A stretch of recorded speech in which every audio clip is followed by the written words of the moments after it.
Business in the 217 here on the WMAY Morning News Feed. I'm Greg Bishop, joined each and every week by Michelle Ownbey, the publisher of the Springfield Business Journal. Michelle, thanks for taking time with us. Good morning, Greg. Good morning. And one thing you guys do wonderfully is you keep a good eye on what's going on in the business community. And we start with a story not in Springfield, but just south of Springfield in Chatham with what's called the Coop. Tell us about it. Yes, this is sort of interesting. It's a collective of female business owners under one roof, but where it started was with the Closet Guy. So Bill and Heather Sherrel purchased the Closet Guy, the storage solutions business, back in 2016 from Brooke and Amy Peterson. And recently they were looking for a space to expand. They wanted to create a showroom for the Closet Guy, and noticed that the building directly behind their existing location was for sale. That was the former Chatham dental practice, which we actually reported on last year. Dr. Timothy Lonergan sold his practice and moved just down the road to a larger space, leaving the former dental office vacant. So Bill and Heather Sherrel purchased it, but they realized that it actually had way more space than they needed for simply a showroom. Heather decided to put her own business in there called Fancy Plants. It's a retail plant store. And then a couple of friends of hers who are also small business owners. Christy Vaughn has a business called The Rustic Fence that sells household decor, apparel, signage, things like that. And then Miranda Witt has a business called My Wit's End, which also does home decor. So now each of those new businesses will have a space and collectively be known as the Coop, as you mentioned. And they're having a grand opening this Saturday for all of their businesses. Well, and it seems like it's going to be a wonderful place for people to stop in one area to be able to get all of the home decor and storage solutions that they need right there in Chatham.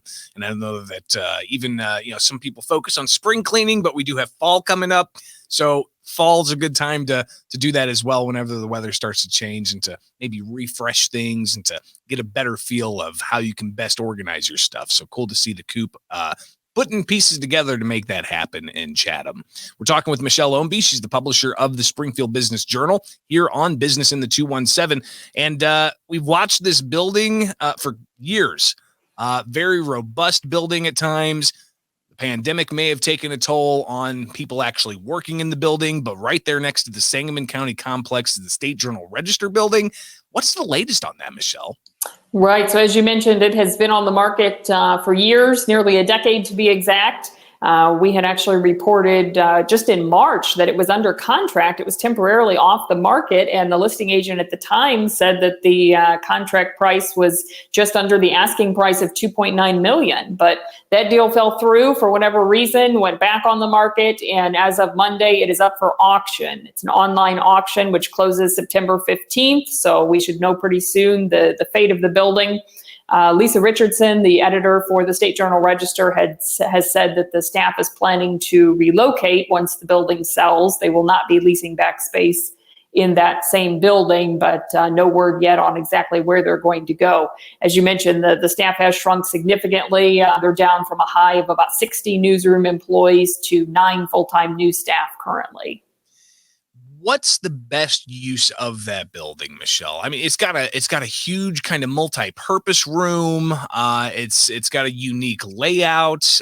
What do you foresee could possibly go there, or is it going to be impacted by the rail relocation efforts and the expansion of some kind of multimodal transportation hub there with the Sangamon County building? Yeah, to my knowledge, that is not one of the buildings that is going to be impacted by the rail. If it were, I'm sure an investor probably would have snatched it up by now, because we've seen a lot of that over the last few years, people buying up properties along the rail corridor, knowing that they'll get bought out through eminent domain.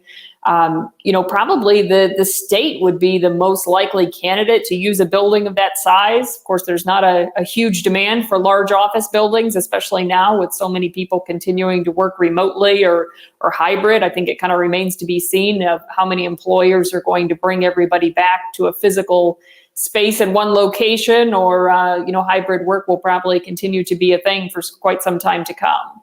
Well, I imagine you're going to keep us posted with the Springfield Business Journal about the fate of that building for the Springfield State Journal Register, and who ultimately is able to buy that on auction.